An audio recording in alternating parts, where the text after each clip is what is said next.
Živijo in zelo lepo dobrodošli. Poslušate podcast Umetnost lenarjenja, moje ime je David Zupančič. Poslušate drugo epizodo v seriji, ki sem jo poimenoval Mala šola čuječnosti. Kar se tiče ogledov mojih epizod, no ne ogledov, poslušanj, je v bistvu prva Mala šola čuječnosti ena izmed rekorderjev. Čeprav sem v bistvu na posnetku sam, nimam gosta in meni se vedno zdijo pač pogovori z gosti bolj, bom rekel, zanimivi, je čuječnost ena taka tema, v bistvu, ki jo ljudje radi poslušajo in se tudi z njo radi spoznavajo in jaz tudi mislim, da vaje radi izvajajo. To je ena od obljubljenih tehnik sproščanja oziroma tehnik spopadanja z vrvežem vsakdana, s stresom, z vsemi obremenitvami in z tega stališča ljudje zelo radi iščejo nek preprost način, da se z njo spoznajo, da ne bi vložili ure in ure ali pa stotine in stotine evrov za različne tečaje ali podobno. No, moja mala šola ni tečaj, ne obstaja nobenih rokov oddaje, ocen, domačih nalog. Mislim, domača naloga na nek način so, no, ampak v lastni režiji, kot najbrž veste, če ste poslušali že prvi del. Kar se tiče prvega dela, mogoče omenim še to. Danes, ko bomo šli čez ta drugi del Male šole čuječnosti, bomo uporabljali mogoče določene izraze, oziroma bom nekako predvideval, da določene stvari že poznate. No. Tako da iz tega vidika bi bilo super, če bi poslušali prvi del, preden se vrnete na tega, oziroma preden napredujete na tega. Seveda pa, če koga specifično zanima komunikacija, ki je nekako glavna tema današnje Male šole čuječnosti, vas seveda razumem, da pač to preskočite in gre se direktno sem. Jaz upam, da bo vseeno kakor toliko razumljivo. Danes bomo pokrili neki osnov, kaj je to čuječe komunikacija, poslušanje, sporazumevanje, kako nam lahko to lajša stres, zakaj bi se temu spodobilo nameniti čim več pozornosti, zakaj definitivno priporočam, da temu namenite čim več pozornosti, in na koncu bomo spoznali še eno vrsto meditacije. Se pravi, v prvi mali šoli smo spoznali meditacijo z dihanjem, ki upam, da jo izvajate in da vadite. Danes pa še meditacijo, ki se ji reče body scan ali pregled telesa, in lahko vam zaupam, da je to moja najljubša oblika meditacije. Tako da dobrodošli in uživajte v posnetku. Jaz upam, da bo koristno, zanimivo, tudi zabavno in da vam bo seveda koristilo pri vašem vsakdanu.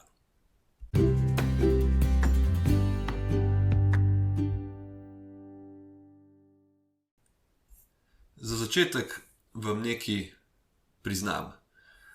Kar se mene tiče, kdor me spremlja in pozna, veste, da jaz obljubljam, prisegam na čuječnost in res se mi zdi, da je to izjemno kvalitetna veščina, v katero se splača vlagati. Res se mi zdi, da ti lahko bistveno spremeni življenje, ker meni ga definitivno je, in celo bom rekel, da veliko stvari, ki sem jih dosegel, ne bi, če se ne bi redno ukvarjal s tem, ampak ko gledamo cel spektr čuječnosti, bi pa še posebej rad povedal to, da se mi zdi, da noben del ne izboljša življenja toliko kot čuječnost pri komunikaciji. Se pravi, vpliv čuječnosti se mi zdi močen, intenziven, ampak ta vpliv, ki ga ima pa lahko, če jo apliciramo na vsakdanje sporazumevanje z drugimi ljudmi, je pa neprekosljiv.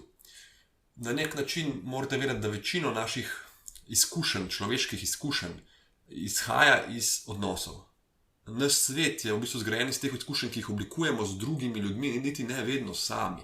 Zato je tudi meni najtežje, recimo že ta podcast, snemati sam v sobi z mikrofonom, brez sogovornika, brez povratnih informacij. 100-krat lažje mi je, če imam predavanje iz čuječnosti pred predavalnico, če imam nekoga, ki mi odkima, prikima, se odziva. Pa ne gre samo za nastopanje, v bistvu v službi, doma, z družino, s prijatelji, z neznanci, na semaforju, kjerkoli srečamo nekega človeka, smo del neke njegove izkušnje in on je del naše izkušnje. In kako bomo to izkušnjo interpretirali, je v veliki meri odvisno od nas. Niti ne toliko od tega, kaj ima on zapovedati, seveda veliko od tega, ampak mi lahko iz enega stavka potegnemo 100 različnih zaključkov in te moči oziroma te hibe se je dobro zavedati.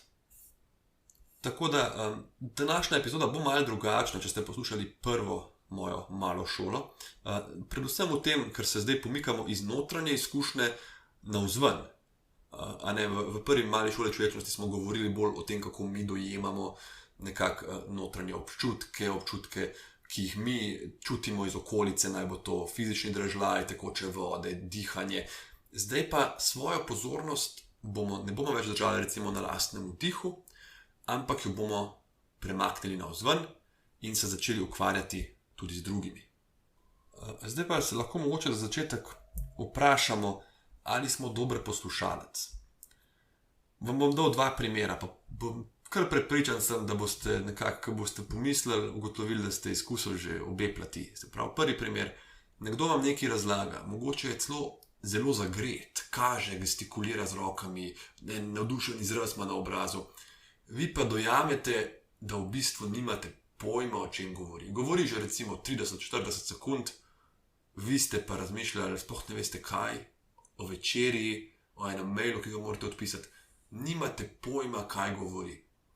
Ali pa to en človek, ki je v bistvu vaš bližnji prijatelj, recimo, ampak ponavadi se rad vrača v neke relativno podobne pripovedi. Recimo, vedno se konča na njegovem kužku. Ima zelo rad svojega kužka, pa ti zelo z veseljem začne razlagati nekaj, kako je danes zjutraj, kaj se je zgodilo, in ti že v bistvu v prvem stavku tega pogovora začneš razmišljati o tem, kako boš se ti odzval, ko neha govoriti. In potem v bistvu samo čakaš, niti ne poslušaš, samo čakaš, da ko bo on nehal govoriti, boš rekel, hej, to je pa res zanimivo. Ti veš, kaj sem zadnjič razmišljal, in obrnil plat popolnoma. Tukaj dialoga ni, tukaj je v bistvu enostransko sporazumevanje, najbrž se vsi strinjate, in najbrž smo vsi, jaz tudi zase priznam, bili že na tej strani, da smo nekomu delali tako, bom rekel, celo krivico.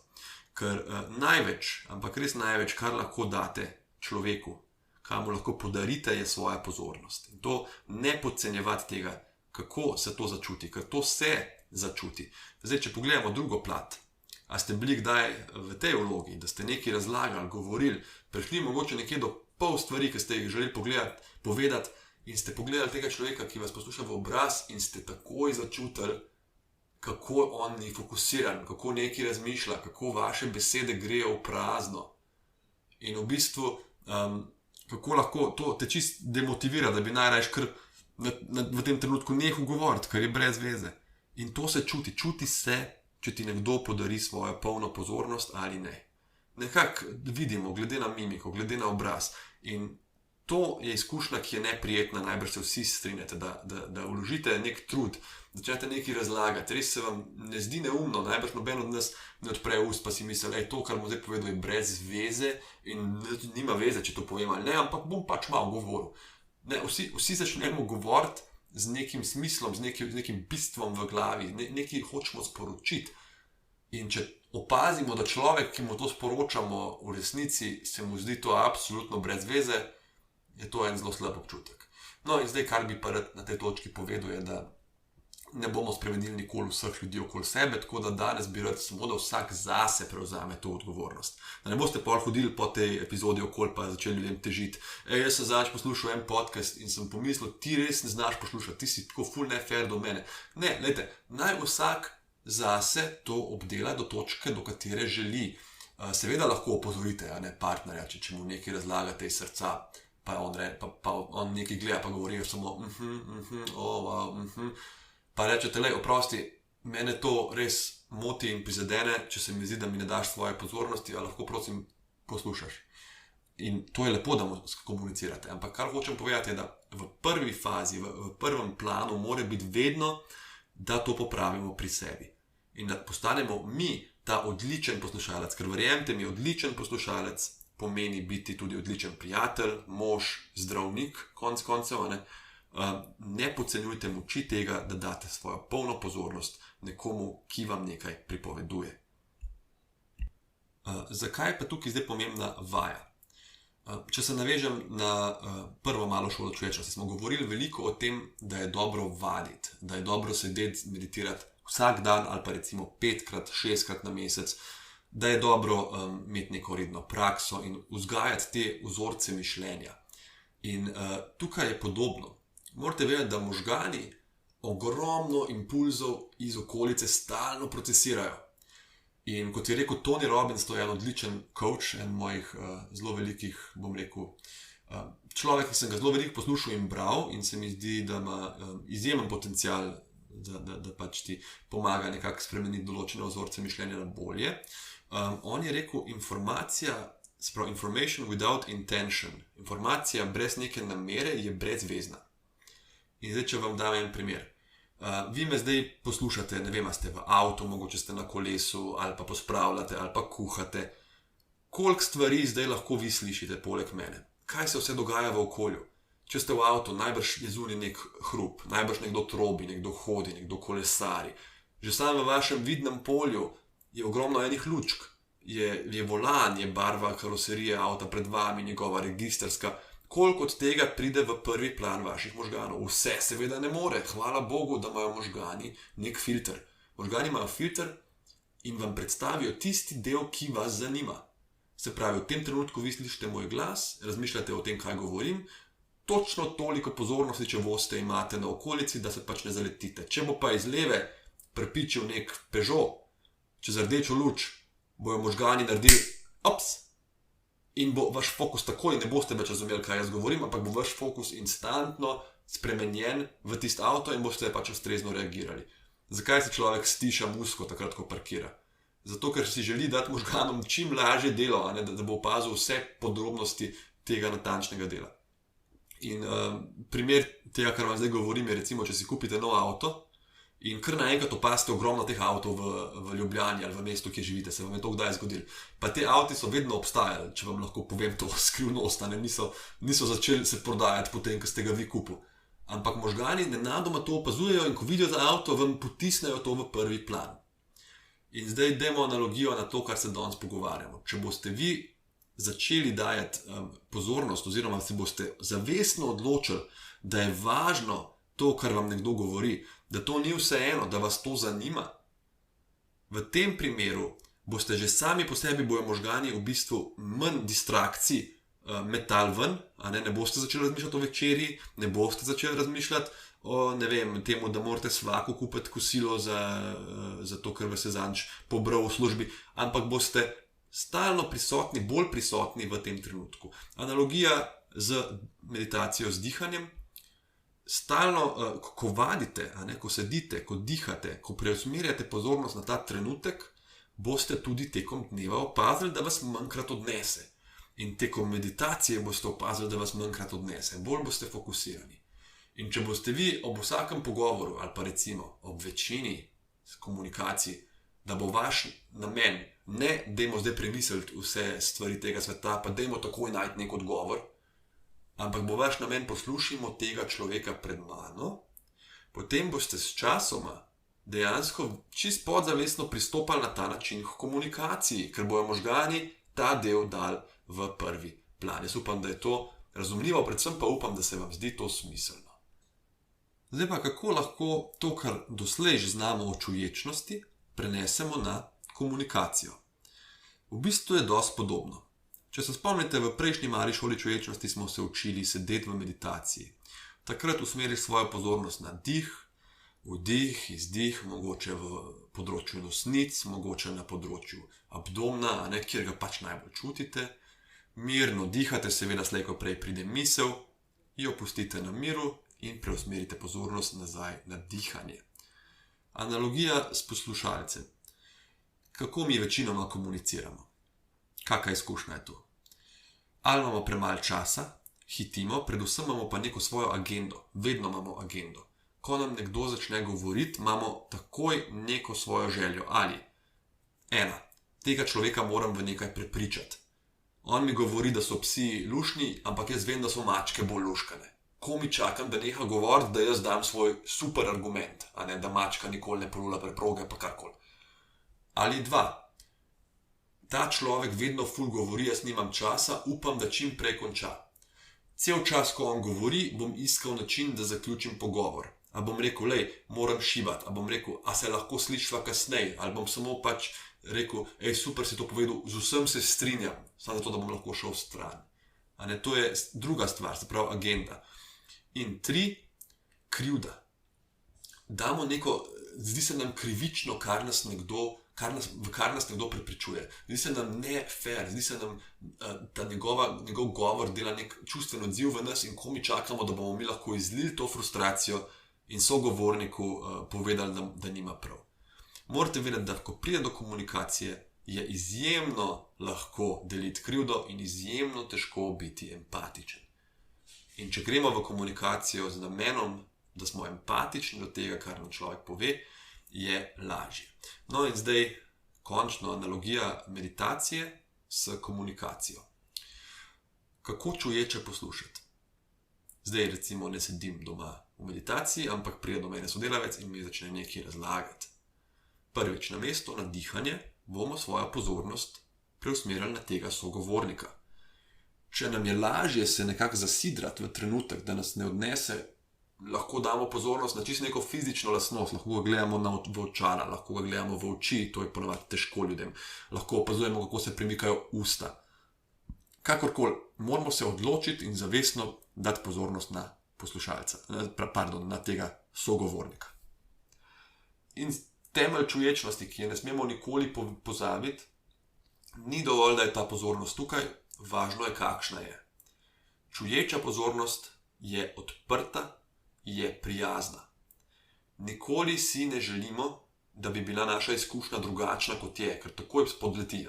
Če pride pa nam začne govoriti, pa smo mi takoj, ok, ga bom poslušal sam, toliko si želim, da mi ne bi zdaj nič govoril, to ne bo delovalo. Se pravi, mi damo pozornost na sogovornika in ta pozornost naj bo odprta in ko nas odnese, kot med dihanjem, ko pridejo misli, ko pridejo neke moteči dejavniki, opazimo in se vrnemo na točko pozornosti, v tem primeru je to sogovornik.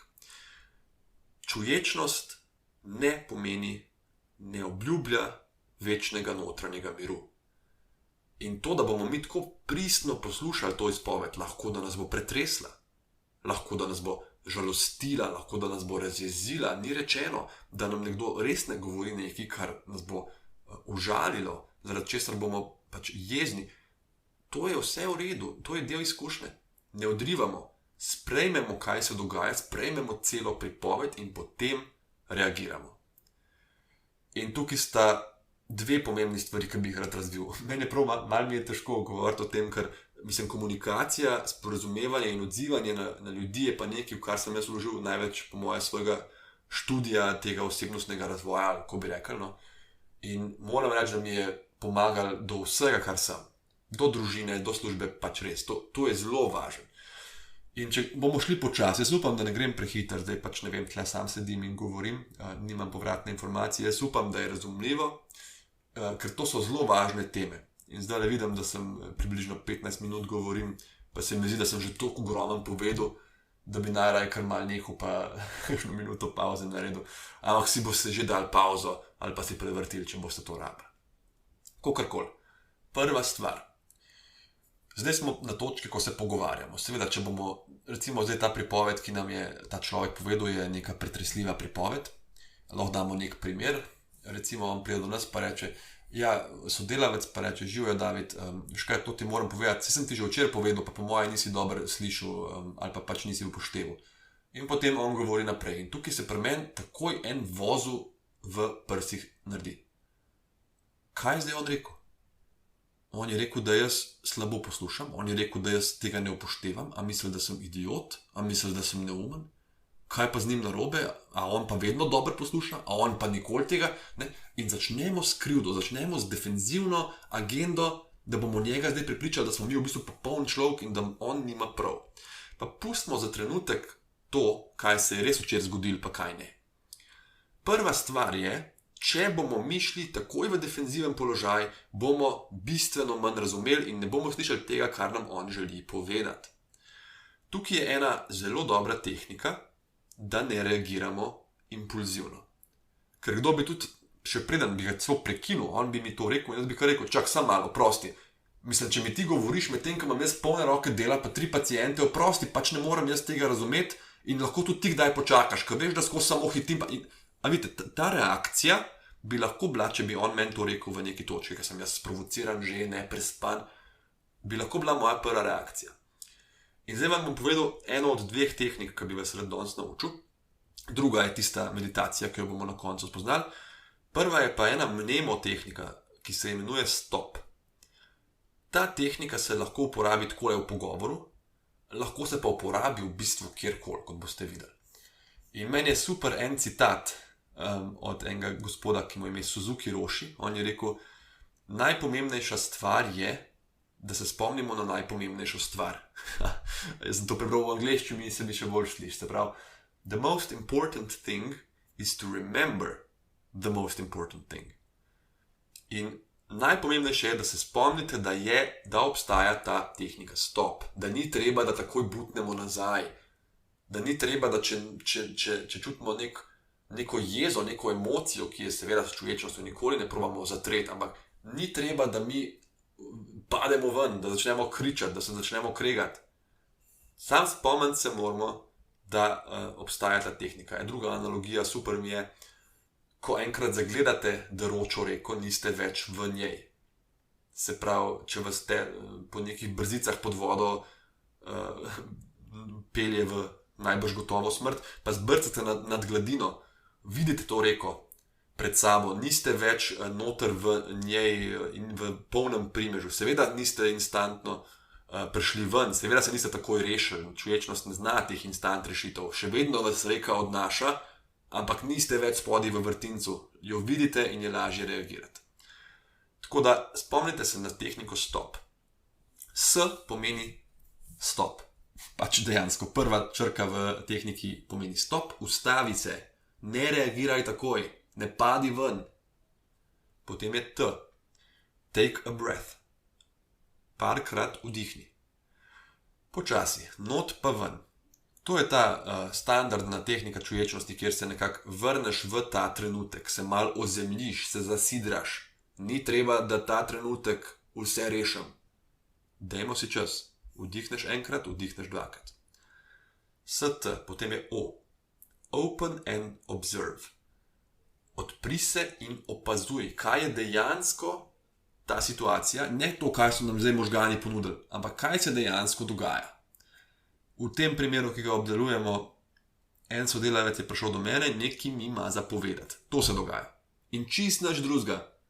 Ni on prišel z namenom najbrž, da me tle spravi v jok, ni on prišel s kladivom, da me udar po glavi, ni prišel najbrž me prepričevati, da sem največji izmeček tega sveta, ampak tudi če je, dajmo opazovati, kaj se razvije, dajmo poslušati, kaj bo on povedal. In potem je P, S-T-O, P, proceed with new possibilities. Se pravi, nadaljuj z vsemi možnostmi, ki so se odprle, ker nismo takoj padali ven. Drug banalen primer, ki nima nič s komunikacijo. Pripeljemo se na semafor in se nam ugasne pred očmi, postane rdeč. Vidimo, da se tam gužva nekdo v križišče, vidimo, da bomo stali, nekdo trop zadaj. In v tistem nas še pokliče žena, dvignemo telefon in reče, a lahko sam še greš po, mleko na poti, res je zmanjkalo. In prvi impuls je pa, a me lahko nehaš težiti, a lahko greš ti po ta mlek, če sem jaz tle v gužvi. In v bistvu, če takrat rečemo stop, se odpremo, parkrat zadihamo, vidimo, kaj se dogaja. Pred nami je gužva, pa kaj bomo naredili zdaj, če se deremo v telefon? Semafor je isto rdeč. Una avto pred nami se isto turi tam, čeprav nima placa. Pač svet gre dalje, sprejmemo to situacijo kot neoptimalno, ampak prisotno. Se odpremo. Kliče nas en človek, ki ga imamo v bistvu zelo radi, in nas prosi eno relativno banalno stvar, da se pač, ko se ustavimo doma, ne gremo takoj domov, ampak si vzamemo 12 minut ali kakorkoli, gremo v trgovino, damo 4 evre za ta 2 ali 3 kartone mleka, ne vem, koliko zdaj je pač ta inflacija, ampak v bistvu nas nekdo, ki ga imamo zelo rad, prosi za eno preprosto zadevo, ki jo lahko naredimo. Ali lahko to naredimo, ne da bi se zadrli nazaj in tega človeka, ki ga imamo radi in ki ima rad nas, spravili v slabšo voljo. Enega prijatelja sem imel na enem seminarju v tujini, ki mi je eno zelo pomembno stvar rekel. In sicer mi je rekel, da on, ko dela, tudi dela v bistvu ni kot zdravnik, ampak kot en svetovalec, coach v bistvu, da on ima cilj, da nihče ne gre od njega slabše volje, kot je prišel. In to mi je bilo tako čudovito. Si predstavljate, da imate to poslanstvo? Pa dajmo probati imeti 2 ali pa 3 dni tako živeti, da vsak, ki pride do vas, gre malo boljše volje stran. In zdaj, ko sem naredil ta STOP, Proceed with New Possibilities, pa to mi je vzel 3-4 sekunde, a ne, to ne gre za to, da zdaj jaz rečem ženi, počak, pa jo dam na hold, pa 20 minut meditiram, kako se bom odzval, ne, to najbolj tudi ne bo jih ful všeč. Ampak v 3-4 sekundah sem si jaz razjasnil, kaj točno želim in rečem nazaj, bom šel po mleko, oprosti, malo sem napet, zdaj sem tle v gužvi spet, tukaj me eni siljuje, tako da bom malo pozen, ampak valjda, grem po mlek, najmanjši problem. In lahko si zdaj predstavljamo, kako razliko sem naredil s temi 3-4 sekundami in s tem, da sem se ustavil, da nisem reagiral impulzivno, pa največjo razliko na celem svetu, za njo, zase, za svoje počutje, za njeno počutje. Tako da to je ena tehnika, ki si jo velja zapomniti in jo tudi uporabiti pri komunikaciji. Zdaj pa še druga stvar, ki sem jo želel na tem primeru tega sodelavca, ki pride do nas in nam v bistvu to začne nekaj govoriti in odpre na ta način, a ne, se pravi, David, veš kaj, včeraj sem ti sicer že to rekel, ampak najbrž me nisi poslušal ali pa pač nisi čisto dojel. In sicer to je razlika med intention pa effect po angleško, se pravi, jaz imam v glavi vse te angleške termine, ker ponovadi to berem pač v tuji literaturi, ampak intention in effect, se pravi, to je razlika med njegovim namenom in pa učinkom. In to je zelo pomembna razlika, pri kateri bi se rad ustavil. Vsak od nas, ki pride do nekoga in ga začne v nekaj prepričevati ali pa mu začne nekaj govoriti, ima nek namen. In za ta namen je ta človek odgovoren. A ne? Če jaz pristopim do vas z namenom, da vas bom sprovociral, pa rečem, a si ziher, da so ti te hlače še prav, meni se zdi, da si ti to prerasel nekje v srednji šoli. Ne? Tukaj je moj namen očitno, da vas zafrkavam. In če bo učink to, da boste vi razburjeni in slabe volje, sem jaz kriv. Ne morem pa biti odgovoren za učinek, ki ga vi sami interpretirate mimo mojega namena. Primer. On pride do mene, ta sodelavec, in njegov namen recimo v glavi ni, zdaj bom jaz Davidu povedal, da on ne zna komunicirati, pa da je slab človek. On ima v glavi namen, moram ga nujno spomniti, da spiše tisto odpustnico do konca, zato ker sem ga že včeraj, pa pač ni, pa res jo rabva, pač to morava oddati, ker je to zelo bistveno. Pacient je šel že domov in čaka po pošti izvide. To je njegov namen. On pač ni zelo lepo to v besedu, mislim, je začel na ta način, ampak njegov namen v bistvu ni bil, da me sprovocira, njegov namen je bil, da mi samo poda nekako, da me spomni, koliko je to važno. Zato je začel tako, včeraj sem ti že rekel, mogoče nisi čisto dojel, da je to tako važno, a ne, mogoče nisi dojel, da se mudi, ampak to je res, prosim, prioritetno za narediti. Ampak če je njegov učinek zaradi moje interpretacije, zaradi moje defenzivne drže, to, da jaz mislim, da on mene napada, žali, ponižuje, uničuje, ne mara, sovraži in vse drugo, kar si lahko stopnjujemo, v bistvu ni on kriv. In da za to ne more biti odgovoren. On ne more biti odgovoren, če si jaz stopnjujem njegovo pripoved do nekih anksioznih, ogromnih višav, kako zdaj midva se nikoli ne bo več razumela. In to, nažalost, najbrž se strinjate, da se dogaja. Da ti nekdo reče, a veš ti, da ti tvoj sodelavec te pa ful ne mara, ali pa je pa čisto užaljen, pa si ti tako, čakaj, kaj, užaljenje? Ja, ba jaz si mu zadnjič nekaj ful grdega rekel. In ti pogledaš nazaj, pa jaz nisem bil do njega zloben v življenju. Jaz nisem nikoli hotel njega užaliti. On je nekako potegnil iz mojih pogovorov interpretacijo, da ga jaz ne maram. In vam povem eno stvar, ki tudi niža stres. Jaz nisem odgovoren za to. Seveda je super, da grem pol do njega, a ne pa razčistem, pa rečem, oprosti, mislim, če sva kaj imela, jaz ne vem in se ti opravičujem, ampak res ni bil to moj namen. Jaz se na ta način zelo rad opravičujem. Da rečem, oprosti, če sem te prizadel, ampak to ni bil moj namen. Zato, ker jaz lahko pridem do vas pa rečem, jaz vam želim res lep dan. In ste vi užaljeni zaradi tega. Mislite, da vas zafrkavam, da vas ne maram. Mislim, lahko si mislite, da vas bom ubil v spanju zaradi mene. Ker to, kar si vi interpretirate, je pač v vaši domeni. In kaj je zelo stresno ljudem? Da živimo na način, da bi radi, da nas imajo vsi radi, recimo, ne? In smo do ljudi, recimo, prijazni, pa zvemo, da nas nekdo ne mara, ali pa da nekdo za našim hrbtom govori grde stvari od nas. In ne moramo tega razumeti. Kaj smo naredili narobe? Kako se lahko spremenimo? ne gre za to. Mi se lahko spremenimo, ampak odgovorni smo za svoj del komunikacije. Ne za vse te, a veste, tudi nekdo, ki reagira na nek stavek, reagira na pogovor, bo reagiral z vsemi svojimi leta in leta in leta trajajočimi se vzorci mišljenja, prepričani. In lahko, da boste prišli do nekoga in rekli, imejte lep dan in bo on užaljen ali pa bo jezen ali pa vas ne bo maral. In kaj lahko zdaj vi tukaj spremenite? Nič. Vi niste naredili nič narobe, ker vaš namen je bil dejansko pač čist iskren. In to je nekako ta stvar, ki vam hočem sporočiti, da predvsem pri poslušanju gre to not. Ko pride nekdo do vas in vam nekaj govori, dajte ga poslušati. Dajte ga poslušati in probati res slišati njegov namen. S temi tehnikami, ki smo rekli, preusmeritev pozornosti, odprta pozornost, lahko da je njegov namen, da vas bo užalil in bo to tudi ratalo in boste potem naprej to razvijali. Ljudje so eni pač tudi zlobni, ampak dajte prosim minimalizirati to, da nekoga obtožite in se skregate v svoji glavi, on pa sploh tega ne razume. Vam dam en primer tega namena in posledice, ki se meni zgodila osebno. In sicer, jaz sem v srednji šoli, na faksu, na medicinski fakulteti sem odprl en projekt znotraj Društva študentov medicine Slovenije, ki se je ukvarjal z tem, da so študenti pomagali študentom. In jaz sem recimo, znotraj tega sem imel tudi te tečaje čuječnosti, ki sem jih vodil in so bili tudi super sprejeti takrat. Potem sem pa organiziral, sem pomislil, veliko študentov v 6. letniku pred izpitom interne medicine v bistvu ne zna zelo dobro delati pregleda pacienta, zato ker pač imamo bolj ali manj kvalitetne vaje. Dajmo mi narediti, bom povabil pač par zdravnikov, pa par starejših teh študentov, pa bomo naredili za mlajše študente en prikaz ponavljanja, kako izgleda pregled, kaj narediti, kako tipati trebuh, kako poslušati srce, vse to. In udeležba je bila super, dobil sem pač tudi enega zdravnika, pa 2 študenta 6. letnika, in smo lepo to šli čez, meni se je zdelo super.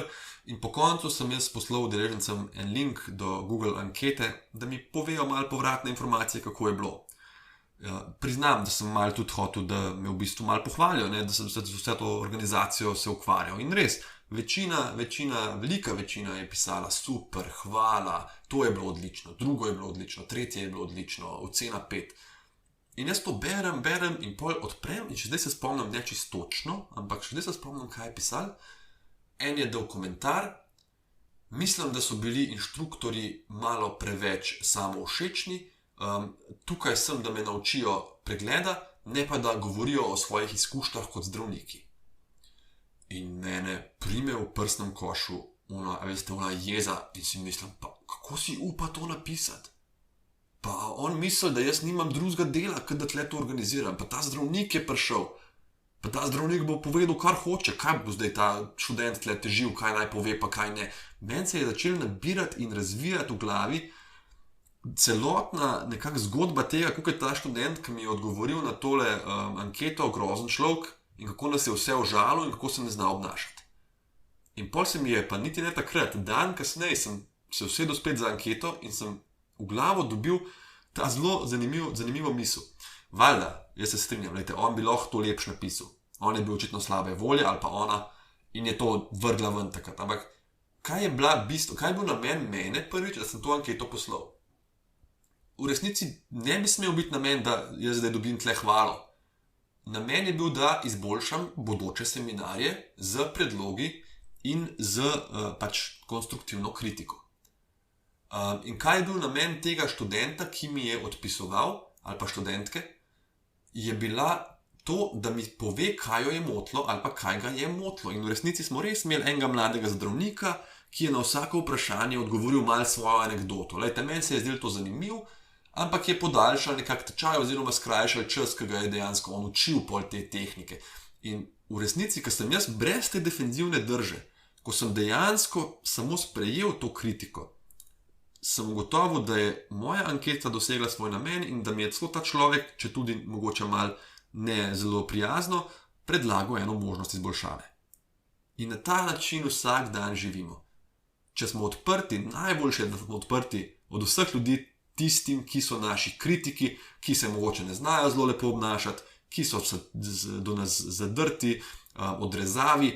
In vam povem, da če se do takih ljudi, če bi ta človek meni to rekel v živo, pa bi jaz začel nazaj, veš kaj, pa da ti organizirate čaj, pa bi bilo čisto drugače, kot da bi jaz rekel, aha, vidim, da ti to ni bilo všeč, meni se je zdaj super, hvala ti za ta feedback, bomo videli, če se da kaj narediti. To ljudi obrne, pač ta prijaznost. To ljudi obrne. Jaz vem, enkrat sem kolesaril na faks in grem tam čez cesto, hočem zaviti in se mi en zadere iz pločnika, kjer je by the way bilo ogromno prostora za oba. Kolesarska pot je na drugi strani, idiot. In zdaj, kako lahko odzoveš se? To je super situacija, da uporabiš stop tehniko. Kaj, če zdaj se nazaj rečem, pa ti si idiot, kva je s tabo, dosje placa. A bom naredil neko pozitivno spremembo v svetu? A bo on rekel, joj, imaš prav, res sem bil slabe volje, zakaj sem te pa tako užalil? Bom bolj pazil, bom boljši človek. Ne. In jaz se spomnim, takrat sem bil dobre volje, nekaj se mi je dogajalo, res, ne vem, bil sem v dobrem placu v življenju, psihološko, in sem rekel, samo nazaj, in to tako iskreno s prijaznim nasmeškom sem rekel, joj, se opravičujem, lejte, tle grem levo, bom drugič res bolj pazil, pa upam, da bo dovolj prostora. In on me je pogledal, kot da sem ga udaril. Pa človek tega ne pričakuje, a veš, ti, ko se na enega zadereš, pa si do enega nesramen, pričakuješ to nekako nazaj in pol en drugmu nekako te plamene spodbujaš. In a veste, da človeka rata mal sram. Človek mal pogleda pa prav, aha, ja no, seveda, ne, in jaz mislim, da če bi se jaz takrat ustavil, da bi se mi on celo opravičil mogoče, a veš, joj, ja, mal sem ven padel, ja, se vem. Ampak ta odziv, ta čuječi odziv, kjer vzameš odgovornost zase, za svoj namen, ker njegov je bil očitno takrat, da me sprovocira, pa mu nisem pustil, ampak moj je bil pa, da mu povem, da vidim njegovo stališče, da bom bolj pozoren, predvsem pa, da ne grem v konflikt. Tako, zdaj sem tukaj mal razvil to tematiko, jaz upam, da je bilo zanimivo, ampak mislim, da na primerih se lahko največ naučimo.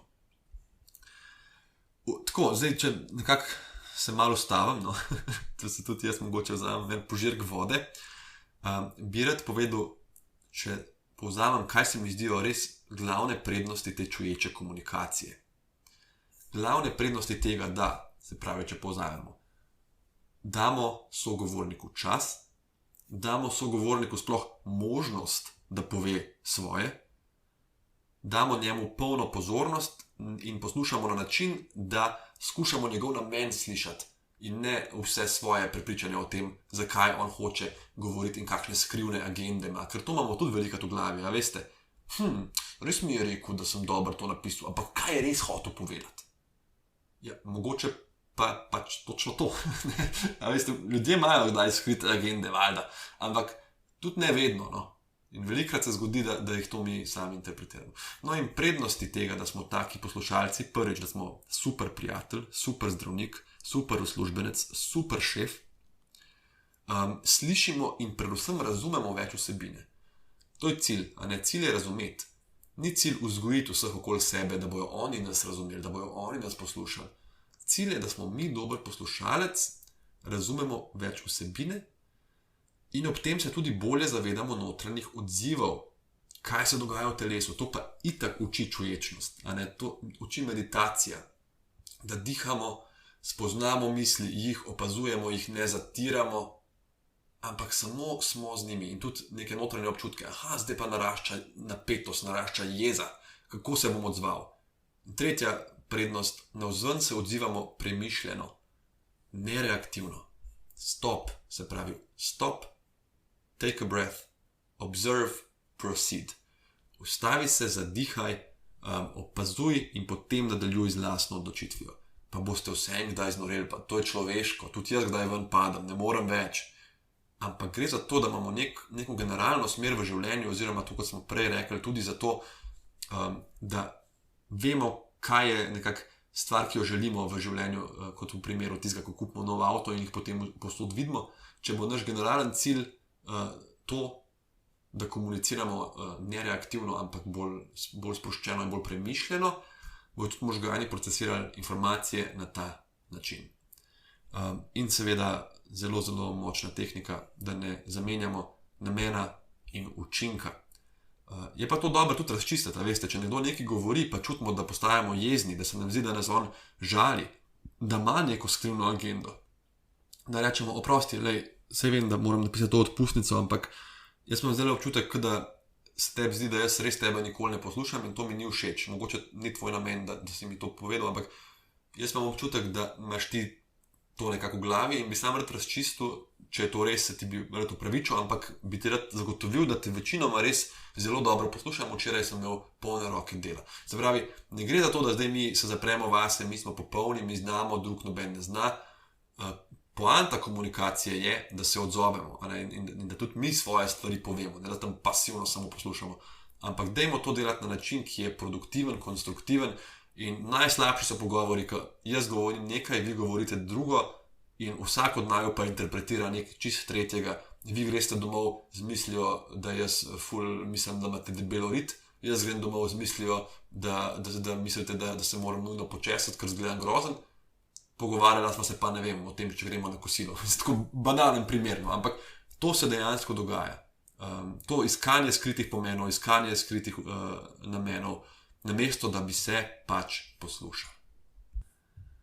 Tako da zdaj, preden gremo na učenje današnje tehnike meditacije, 2 kratki nalogi, domači nalogi ali pa poziva.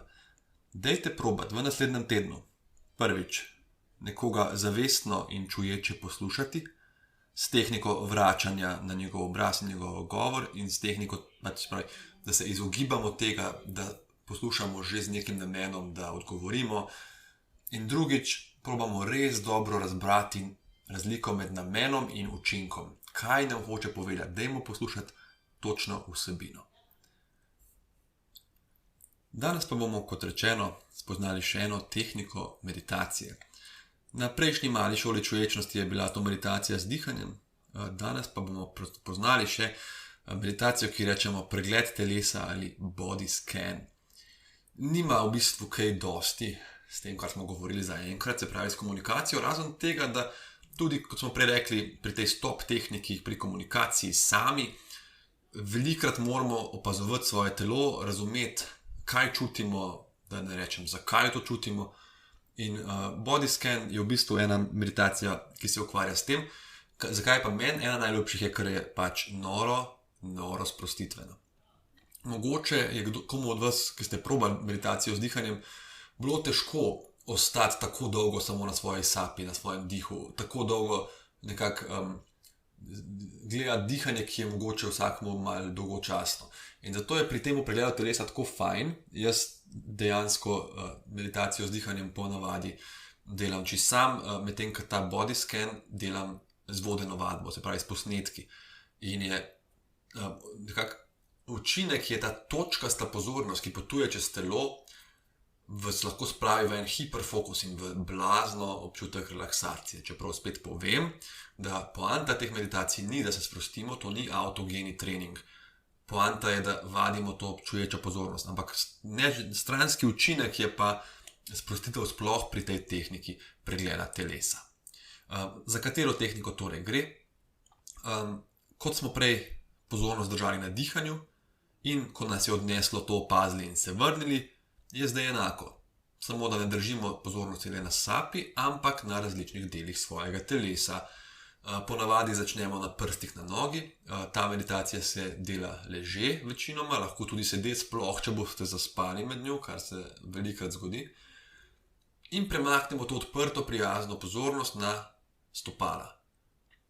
Gledamo, kaj je tam, kaj čutimo, kaj ne, potem se pa progresivno premikamo čez noge, čez hrbet, čez prsni koš, čez dlani. In je zelo fajn, če nas pri tem nekdo vodi, da ne razmišljamo skozi mi, kam moram naprej iti, kateri del telesa je naslednji. Nekako, da nas nekdo vodi in zato so posnetki super. Pregled telesa ima več pozitivnih učinkov. Prvič, seveda vadenje, vadba čuječnosti. Pozornost, ki jo držimo točkasto na neki točki, recimo to je dihanje ali pa v tem primeru deli telesa, nas lahko zelo sprosti, ker to je edini način, da malo pretentamo možgane, da umirijo to miselno aktivnost in vse te anksiozne misli. Če se vi zdaj usedete, pa vam jaz rečem, zaprite oči in ne razmišljati nič, boste najbrž v blaznem stresu, to je težko, da ne rečem nemogoče. Če pa človek razmišlja se tako fokusira na svoje dihanje in tako velikrat vrne, da je na neki točki to njegova celotna izkušnja, se pa dejansko misli utihnejo. In s telesom je lažje kot samo s sabo. Ker vse je bolj zanimivo opazovati svoje kolena, svoje stegna, svoje kolke, svoj križ, kot pa samo dihanje. Tako da probajte, jaz vam res svetujem, da probate vodeno, če bi želeli mojo poskusiti, še vedno je od tega projekta Društva študentov medicine Slovenije moj posnetek na YouTube, če napišete David Zupančič Bodyscan ali pa David Zupančič čuječnost, boste ga našli. Seveda pa lahko komu pa tudi čist paše, da se samo uleže in sprehaja pozornost po svojem telesu. No in drugi učinek je, da nekako razblini samoumevnost telesa ta vaja. Mogoče prvič po dolgem času pomislimo, da imamo funkcionalno centralno živčevje, da lahko mi samo s svojo mislijo premaknemo pozornost iz levega stopala na desno, iz kolena na kolk, kako lahko sprehajamo svoje misli po telesu in medtem se vse druge nekako umirijo in utihnejo. In Bodyscan je tudi ena od teh zelo klasičnih vaj, poleg meditacije z dihanjem, ki se uporablja v 8-tedenskem programu MBSR, to je ta Mindfulness Based Stress Reduction, ki ga je zdravnik Jon Kabat-Zinn v bistvu izumil. Tako da je to tehnika, ki je dokazano učinkovita, boste pa tudi mogoče spoznali, da je izjemno prijetna. Jaz sem delal Bodyscan tudi po 30 minut s posnetki, ko gre tako od enega prsta do drugega in ta točkasta pozornost te sprosti. Ena zelo dobra analogija v eni knjigi sem prebral je, da če lahko gledamo, če je naše telo neka stavba ali pa soba ali pa hiša, je ta pregled telesa Bodyscan analogija za to, da fajn odpremo vsa okna in oranj zluftamo. In tak občutek je tudi kdaj po koncu vadbe. Tako da, poleg dveh pozivov, da čuječnost aplicirate v komunikaciji, je tukaj še moj tretji predlog. Dajte si recimo en teden ali pa 2 tedna, pa naredite vsak dan 10-minutni Bodyscan, popoldne ali pa zvečer pred spanjem. Ali pa naredite to 6-krat v tednu. Pa boste videli, a vam to pomaga, a vam je to luštno, a vas to sprosti. Jaz sem ga recimo kdaj delal, ko nisem mogel zaspati, sem recimo ob polnoči, pol polnoči si prižgal posnetek in včasih niti do konca nisem prišel. Po 6 minutah sem ga ugasnil, pa sem se namestil. Nisem prav zaspal, jaz nisem en od tistih ljudi, ki zelo lahko zaspijo, tudi med recimo posnetkom ali pa med filmom, jaz to nikoli ne moram. Me je pa sprostil in te misli, ki so se mi vrtele po glavi, o spancu, o službi, vsem, so se mal potihale. To je dejansko ena od tehnik, ta pregled telesa je tudi tehnika, ki, bom rekel, borbe proti paničnim napadom, ki jo kakšni psihoterapeuti uporabljajo. Tako da krasna zadeva in definitivno počekirajte. Tako, zdaj jaz mislim, da sem vam dejansko povedal vse, kar sem želel. Zdi se mi, da sem povedal ogromno, minilo je dobrih 45 minut. Lahko samo upam, da je bilo razumljivo, da ne bom zdaj še enkrat poslušal in si rekel, ok, tole je treba vse še enkrat posnet, ker sem govoril vse naenkrat. Kot pravim, mi je lažje s sogovornikom, ampak evo, imam vas za nekak, si vas predstavljam tle pred sabo kot sogovornika, ki je tiho, kima in zelo uživa v tem, kar sem povedal. Tako da, kar se tiče mene, hvala, da ste me poslušali. Upam, da je tudi ta drugi del bil razumljiv in da bo tako dober sprejet, kot je bil prvi del male šole čuječnosti. Predvsem pa upam, da čim več ljudem pomaga v tem hektičnem ritmu, hektičnem načinu komunikacije in življenja, da vidijo, da obstajajo tudi alternative, da smo lahko odgovorni zase in da s tem delamo ogromno spremembo, tako zase, kot tudi za svet okoli nas. Jaz vas zelo lepo pozdravljam, še enkrat hvala, da ste mi delali družbo in se slišimo naslednjič, imejte pa kot vedno čudovit preostanek dneva. Adijo.